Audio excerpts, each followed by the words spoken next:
তো hello guys, আপনারা কিন্তু এই মুহূর্তে অন্য কোনো যোজনার স্ট্যাটাসটি চেক করলে দেখুন যাদের এই প্রবলেমটি হচ্ছে ব্যাংক ভ্যালিডেশন ফেলিওর এবং এরর কোড এখানে কিন্তু 1 2 বা বিভিন্ন রকম শো করছে। দেখুন এই প্রবলেমটি হলে কি হচ্ছে, সরকার কিন্তু আপনাদের টাকাটি পাঠিয়ে দিয়েছে কিন্তু আপনাদের ব্যাংকের প্রবলেমের জন্য টাকাটি কিন্তু ব্যাংকে ঢুকছে না। তো কি কারণে এই প্রবলেমটি হচ্ছে তার কিন্তু এখানে দেখুন ডিটেলসে আপনারা যদি নিচের দিকে স্ক্রল করে নেন, এখানে কিন্তু পুরো ডিটেলসে বলা রয়েছে যে কোন এরর কোডটি কি জন্য হচ্ছে, তার কিন্তু ডিটেলস পুরো এখানে দেওয়া রয়েছে। তো আজকের এই ভিডিওটিতে আপনাদের জানাবো যে কোন এরর কোডটি কি জন্য হচ্ছে এবং আপনাদের এই মুহূর্তে কি করা উচিত।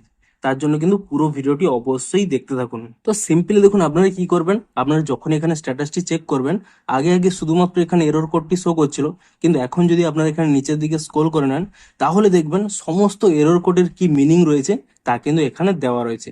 আপনারা দেখুন সিম্পলি আপনাদের দেখিয়ে দিচ্ছি, এরর কোড যদি 1 হয় তাহলে এখানে দেখুন মিনিং কি রয়েছে, ইনঅ্যাক্টিভ। অর্থাৎ আপনাদের যে ব্যাংক অ্যাকাউন্টের সাথে ডিবিটি লিঙ্কটি রয়েছে সেই ব্যাংক অ্যাকাউন্টটি এই মুহূর্তে কিন্তু ইনঅ্যাক্টিভ রয়েছে। হয়তো অনেকদিন আপনারা লেনদেন করেননি, সেক্ষেত্রেও ইনঅ্যাক্টিভ হতে পারে, কিংবা ধরুন আপনাদের কেওয়াইসিটি আপডেট করা নেই, সেক্ষেত্রেও কিন্তু আপনাদের ইনঅ্যাক্টিভ হতে পারে।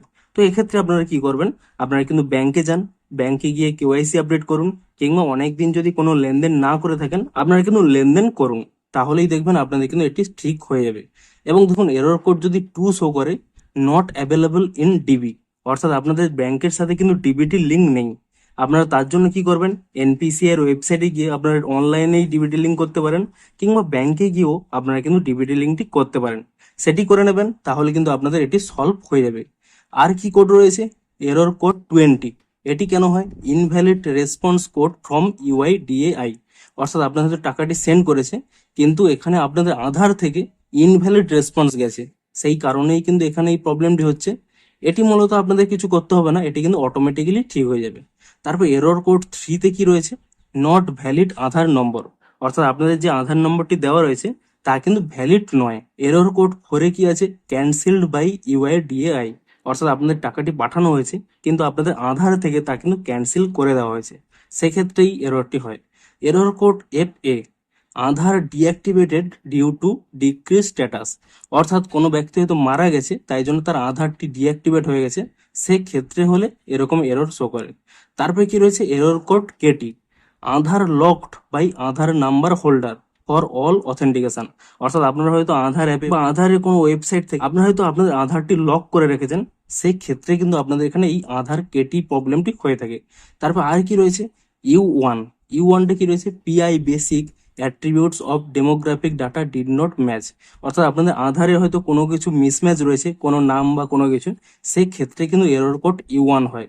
তারপরে কি রয়েছে, এরর কোড X7, আধার সাসপেন্ডেড, যদি আপনাদের আধার কার্ডটি সাসপেন্ডেড হয়ে থাকে তাহলে কিন্তু এখানে এই এরর কোডটি হয়।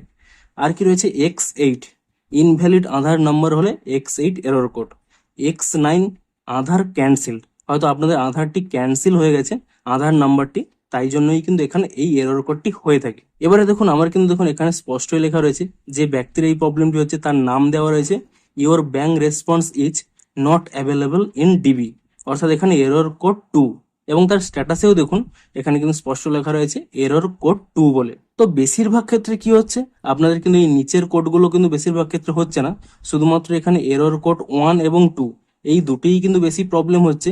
এই দুটির ক্ষেত্রেই আপনারা কি করবেন, ব্যাংকে যাবেন, আপনাদের যদি কেওয়াইসি না করা থাকে কেওয়াইসি করুন, কিংবা ইনঅ্যাক্টিভ হয়ে গেলে আপনারা কিন্তু কিছু লেনদেন করুন, এবং আপনাদের যদি ডিবিটি লিঙ্কটি না থাকে আপনারা কিন্তু ডিবিটি লিঙ্কটি করুন, আপনাদের যদি এরর কোড 1 এবং 2 হয়ে থাকে তবে এইগুলো করুন, এবং আপনাদের কিন্তু কোনো কিছু টাকা ক্যান্সেল হবে না, যেহেতু অলরেডি টাকা পাঠিয়ে দিয়েছে। আপনারা যখনই ব্যাংকের এই প্রবলেমগুলো সলভ করে নেবেন অটোমেটিক্যালি দেখবেন আবার কিন্তু টাকাটি ঢুকে যাবে।